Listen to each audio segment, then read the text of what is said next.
ओम शांति। 8 नवंबर 2024 बाबा के महावाक्य। मीठे बच्चे, तुम यह राजयोग की पढ़ाई पढ़ते हो राजाई के लिए। यह है तुम्हारी नई पढ़ाई। प्रश्न। इस पढ़ाई में कई बच्चे चलते चलते फेल क्यों हो जाते हैं? उत्तर।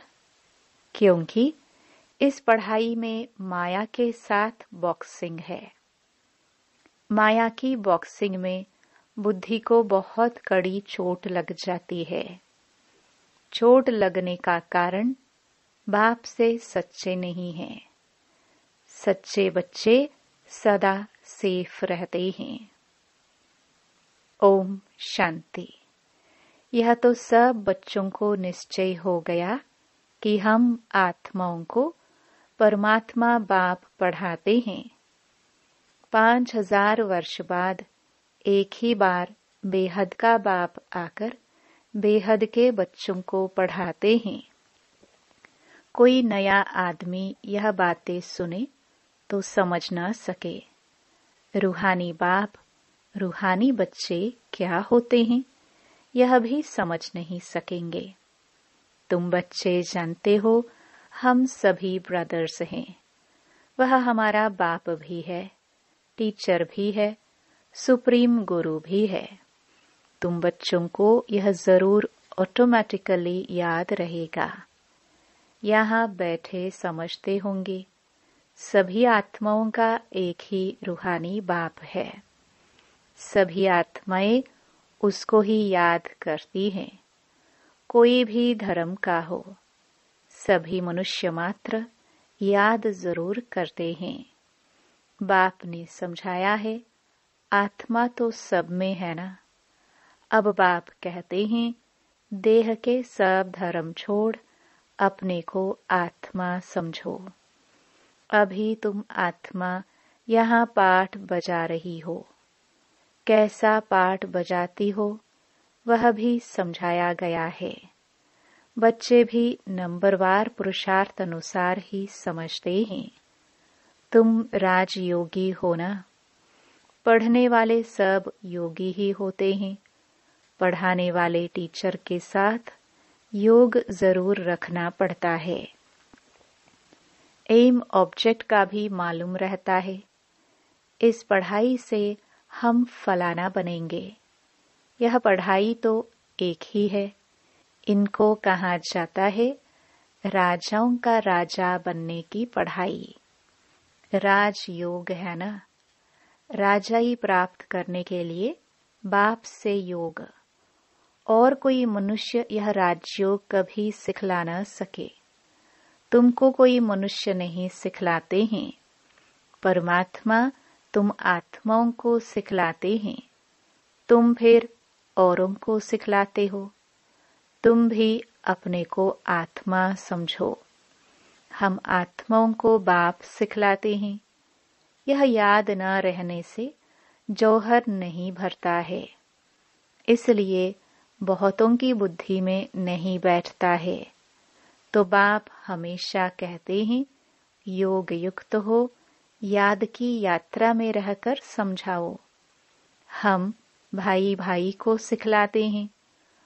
तुम भी आत्मा हो, वह सबका बाप टीचर गुरु है। आत्मा को देखना है। भल गायन है सेकंड में जीवन मुक्ति, परंतु इसमें मेहनत बहुत है। आत्म अभिमानी न बनने से तुम्हारे वचनों में ताकत नहीं रहती है। क्योंकि जिस प्रकार बाप समझाते हैं उस रीति कोई समझाते नहीं है। कोई कोई तो बहुत अच्छा समझाते हैं। कौन कांटा है और कौन फूल है मालूम तो सब पड़ता है। स्कूल में बच्चे 5-6 दर्जा पढ़कर फिर ट्रांसफर होते हैं।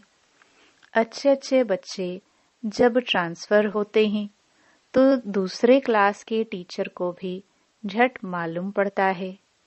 यह बच्चे तीखे पुरुषार्थी हैं।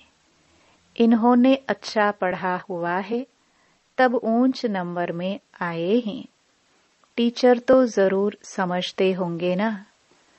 वह है लौकिक पढ़ाई, यहाँ तो वह बात नहीं। यह है पारलौकिक पढ़ाई, यहाँ तो ऐसे नहीं कहेंगे। यह पहले बहुत अच्छा पढ़कर आए हैं तब अच्छा पढ़ते हैं। नहीं, उस इम्तिहान में तो ट्रांसफर होते हैं तो टीचर समझेंगे इसने पढ़ाई में मेहनत की है तब आगे नंबर लिया है। यहाँ तो है ही नई पढ़ाई, जो पहले से कोई पढ़े हुए नहीं है। नई पढ़ाई है, नया पढ़ाने वाला है। सब नए हैं, नयों को पढ़ाते हैं। उनमें जो अच्छी रीति पढ़ते हैं तो कहेंगे यह अच्छे पुरुषार्थी हैं। यह है नई दुनिया के लिए नई नॉलेज, और कोई पढ़ाने वाला तो है नहीं। जितना जितना जो अटेंशन देते हैं उतना ऊंच नंबर में जाते हैं। कोई तो बहुत मीठे आज्ञाकारी होते हैं, देखने से ही पता पड़ता है यह पढ़ाने वाला बहुत अच्छा है। इनमें कोई अवगुण नहीं है। चलन से, बात करने से मालूम पड़ जाता है। बाबा पूछते भी सबसे हैं, यह कैसा पढ़ाते हैं, इनमें कोई खामी तो नहीं है। ऐसे बहुत कहते हैं कि हमारे पूछे बिगर समाचार कभी नहीं देना। कोई अच्छा पढ़ाते हैं, कोई शुरुड़ बुद्धि नहीं होते हैं। माया का वार बहुत होता है, यह बाप जानते हैं। माया इन्हों को धोखा बहुत देती है। भल 10 वर्ष भी पढ़ाया है, परंतु माया ऐसी जबरदस्त है। देह अहंकार आया और यह फंसा। बाप समझाते हैं, जो भी पहलवान हैं उन पर माया की चोट लगती है। माया भी बलवान से बलवान होकर लड़ती है। तुम समझते होंगे बाबा ने जिसमें प्रवेश किया है यह नंबर 1 है। फिर नंबरवार तो बहुत है ना। बाबा मिसाल करके 1-2 का देते हैं, होते तो नंबरवार बहुत हैं। जैसे दिल्ली में गीता बच्ची बहुत होशियार है बच्ची बड़ी मीठी। बाबा हमेशा कहते हैं गीता तो सच्ची गीता है। मनुष्य वह गीता पढ़ते हैं, परंतु यह नहीं समझते हैं कि भगवान ने कैसे राजयोग सिखाकर राजाओं का राजा बनाया था। बरोबर सत्युग था तो एक ही धर्म था। कल की बात है। बाप कहते हैं कल तुमको इतना साहूकार बनाकर गया। तुम पद्मा पदम भाग्यशाली थे। अब तुम क्या बन गए हो, तुम फील करते हो ना। उन गीता सुनाने वालों से कोई को फीलिंग आती है क्या? जरा भी नहीं समझते। ऊंच ते ऊंच श्रीमद् भगवत गीता ही गाई जाती है। वह तो गीता किताब बैठ पढ़ते व सुनाते हैं। बाप तो किताब नहीं पढ़ते। फर्क तो है ना। उनकी याद की यात्रा तो है ही नहीं। वह तो नीचे गिरते ही रहते हैं। सर्वव्यापी के ज्ञान से सब देखो कैसे बन गए हैं। तुम जानते हो कल्प कल्प ऐसे ही होगा। बाप कहते हैं तुमको सिखलाकर विषय सागर से पार कर देते हैं। कितना फर्क है। शास्त्र पढ़ना तो भक्ति मार्ग हुआ ना। बाप कहते हैं यह पढ़ने से मेरे से कोई नहीं मिलते। वह समझते हैं कोई भी तरफ जाओ पहुंचना तो सबको एक ही जगह है। कभी कहते हैं भगवान किस न किस रूप में आकर पढ़ाएंगे। जब बाप को आकर पढ़ाना है तो फिर तुम क्या पढ़ाते हो? बाप समझाते हैं गीता में आटे में नमक मिसल कोई राइट अक्षर हैं जिसमें तुम पकड़ सकते हो। सत्य में तो कोई भी शास्त्र आदि होते ही नहीं। यह है ही भक्ति मार्ग के शास्त्र। ऐसे नहीं कहेंगे कि यह अनादि हैं, शुरू से चले आते हैं। नहीं, अनादि का अर्थ नहीं समझते। बाप समझाते हैं यह तो ड्रामा अनादि बरोबर है। तुमको बाप राजयोग सिखलाते हैं। बाप कहते हैं अभी तुमको सिखलाता हूँ, फिर गुम हो जाता हूँ। तुम कहेंगे हमारा राज्य अनादि था। राज्य वही है, सिर्फ पावन से बदल पतित होने से नाम बदल जाता है। देवता के बदले हिंदू कहलाते हैं। है तो आदि सनातन देवी देवता धर्म के न। जैसे दूसरे सतो प्रधान से सतो रजो तमो में आते हैं, तुम भी ऐसे उतरते हो। रजो में आते हो तो अपवित्रता के कारण देवता के बदले हिंदू कहलाते हो। नहीं तो हिंदू हिंदुस्तान का नाम है। तुम असल में तो देवी देवता थे ना। देवताएं सदैव पावन होते हैं। अभी तो मनुष्य पतित बन गए हैं, तो नाम भी हिंदू रख दिया है। पूछो हिंदू धर्म कब किसने रचा, तो बता नहीं सकेंगे। आदि सनातन देवी देवता धर्म था, जिसको पैराडाइज आदि बहुत अच्छे अच्छे नाम देते हैं। जो पास्ट हुआ है वह फिर रिपीट होना है। इस समय तुम शुरू से लेकर अंत तक सब जानते हो। जानते जाएंगे तो जीते रहेंगे। कई तो मर भी जाते हैं। बाप का बनते हैं तो माया की युद्ध चलती है। युद्ध होने से ट्रेटर बन पड़ते हैं। रावण के थे, राम के बने। फिर रावण राम के बच्चों पर जीत पहन अपनी तरफ ले जाता है। कोई बीमार हो पड़ते हैं, फिर न वहां के रहते न यहाँ के रहते, न खुशी है न रंज, बीच में पड़े रहते हैं। तुम्हारे पास भी बहुत हैं जो बीच में हैं। बाप का भी पूरा नहीं बनते हैं, रावण का भी पूरा नहीं बनते। अभी तुम हो पुरुषोत्तम संगम युग पर। उत्तम पुरुष बनने के लिए पुरुषार्थ कर रहे हो। यह बड़ी समझने की बातें हैं। बाबा पूछते हैं, हाथ तो बहुत बच्चे उठाते हैं, परंतु समझा जाता है बुद्धि नहीं है। भल बाबा कहते हैं शुभ बोलो। कहते तो सब हैं, हम नर से नारायण बनेंगे। कथा ही नर से नारायण बनने की है। अज्ञान काल में भी सत्यनारायण की कथा सुनते हैं ना। वहां तो कोई पूछ नहीं सकते, यह तो बाप ही पूछते हैं। तुम क्या समझते हो, इतनी हिम्मत है? तुम्हें पावन भी जरूर बनना है। कोई आते हैं तो पूछा जाता है, इस जन्म में कोई पाप कर्म तो नहीं किए हैं? जन्म जन्मांतर के पापी तो हो ही। इस जन्म के पाप बता दो तो हल्के हो जाएंगे, नहीं तो दिल अंदर खाता रहेगा। सच बतलाने से हल्के होंगे। कई बच्चे सच नहीं बताते हैं तो माया एकदम जोर से घूसा लगा देती है। तुम्हारी बड़ी कड़ी बॉक्सिंग है।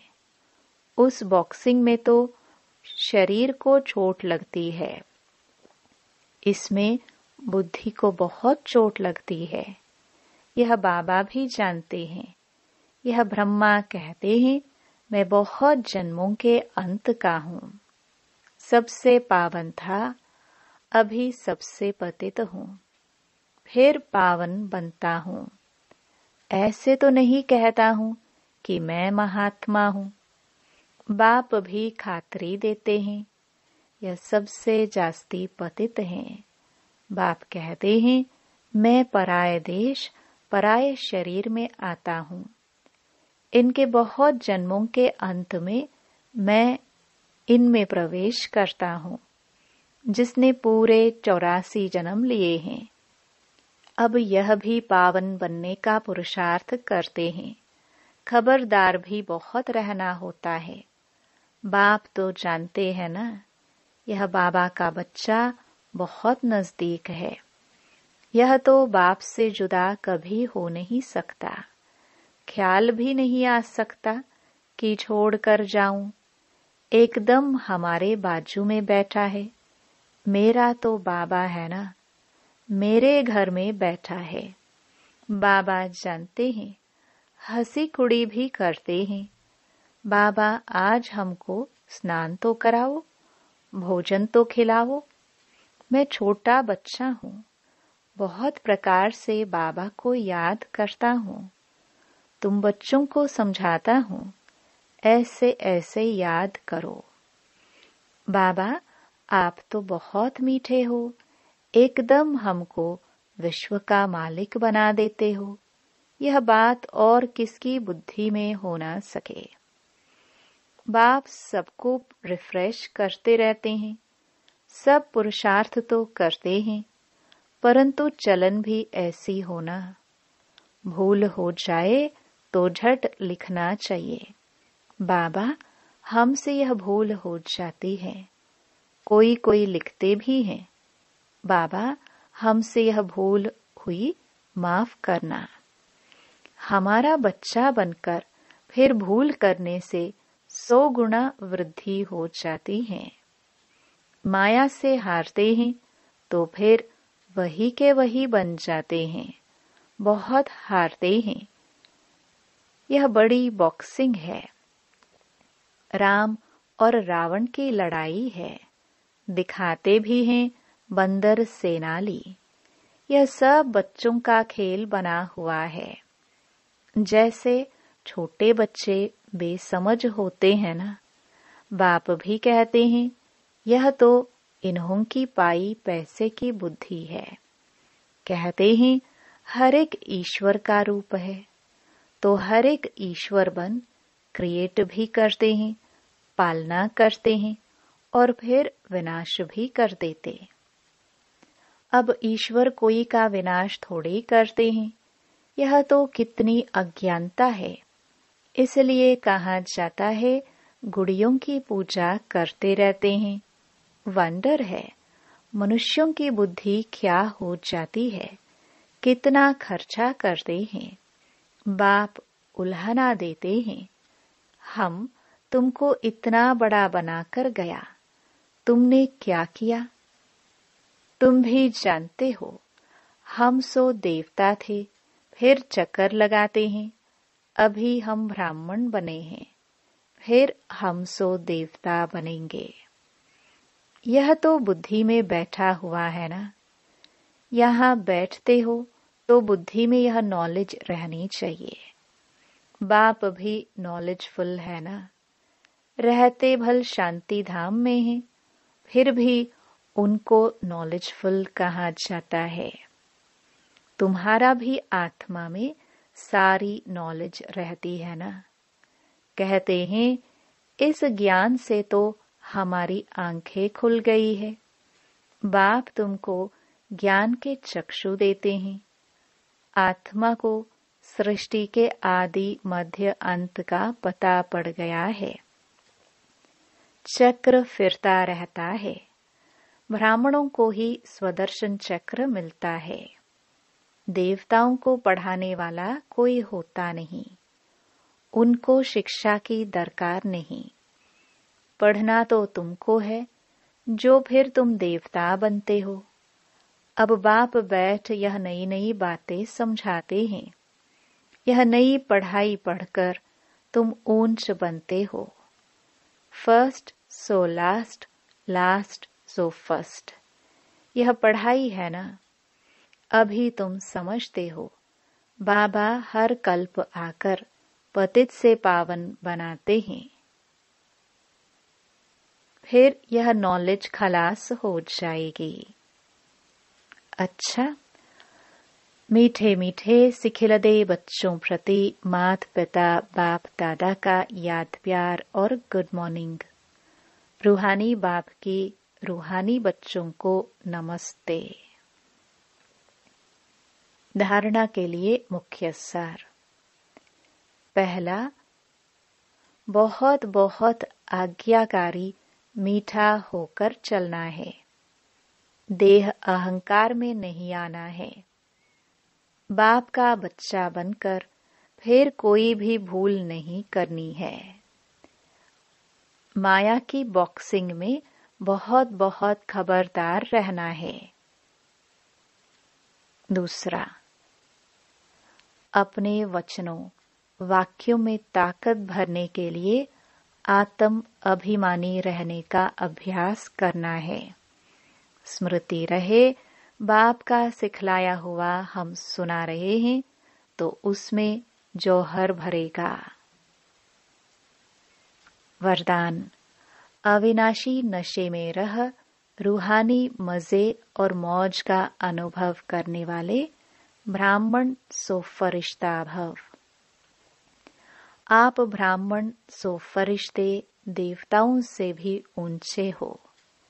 देवताई जीवन में बाप का ज्ञान इमर्ज नहीं होगा। परमात्म मिलन का अनुभव भी नहीं होगा। इसलिए अभी सदा यह नशा रहे कि हम देवताओं से भी ऊंच ब्राह्मण सो फरिश्ता हैं। यह अविनाशी नशा ही रूहानी मजे और मौज का अनुभव कराने वाला है। अगर नशा सदा नहीं रहेगा तो कभी मजे में रहेंगे, कभी मूंझेंगे। स्लोगन। अपनी सेवा को भी बाप के आगे अर्पित कर दो, तब कहेंगे समर्पित आत्मा। ओम शांति।